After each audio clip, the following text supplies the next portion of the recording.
So this engine is the Mariner 40 two-stroke. This is a short shaft, and today we're just going to have a look at what's under the hood and just have a look at the few of the parts of this engine and what sets it apart from other engines.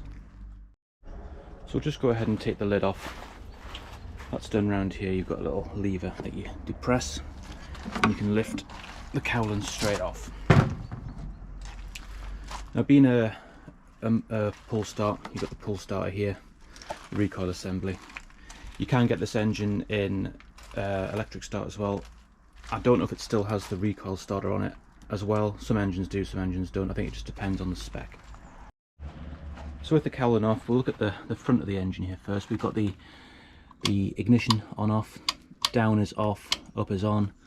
It uses the kill cord that has sort of a little hoop, so you just stick it on and push it up, so when you pull the kill cord it flicks it to the off position.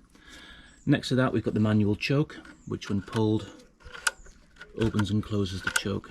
You'll see closed to aid starting, and once it's running leave it open.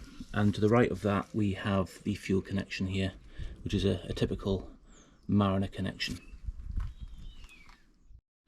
Going on a bit further back, we've got the carburetor. So this is the two-cylinder engine. Each cylinder is served by a single carburetor, a top and a bottom. Linkages are on this side.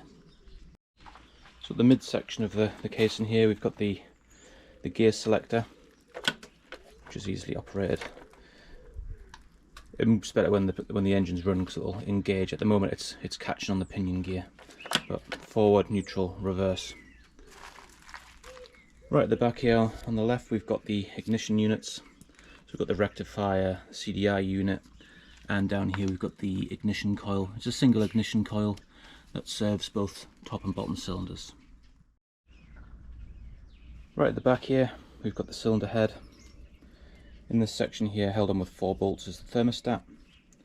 Top cylinder, bottom cylinder, each one served by an NGK spark plug. Coming around to the other side, we've got a lifting eye here.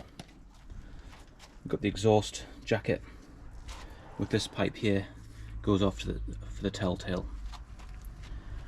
Coming around we've got a fuel filter, which from the input side here runs along into the filter and out into the fuel pump, and then to a T-piece where it goes to the top and bottom carburetor.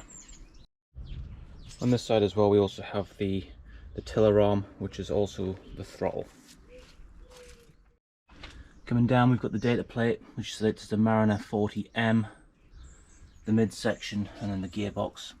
I've removed the propeller because I was giving it a test run and I didn't want the propeller spinning freely.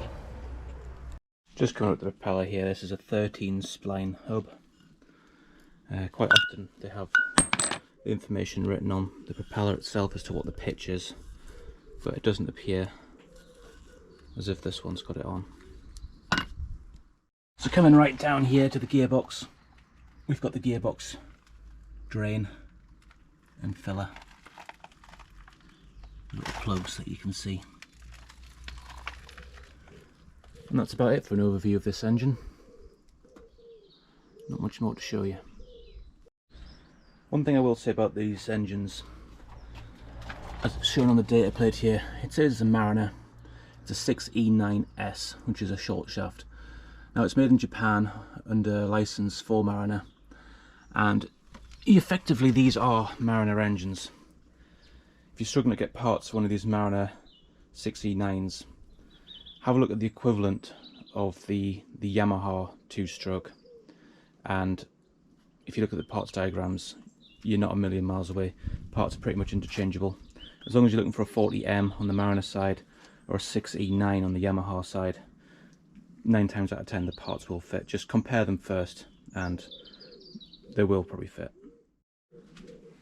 Lastly, you can get this. This is being a two-stroke, this is a pre-mix, so you mix the oil in the fuel like 50:1, but you can get this model in a auto lube, so you'll have an oil tank here which automatically feeds oil into the fuel at the carburetors.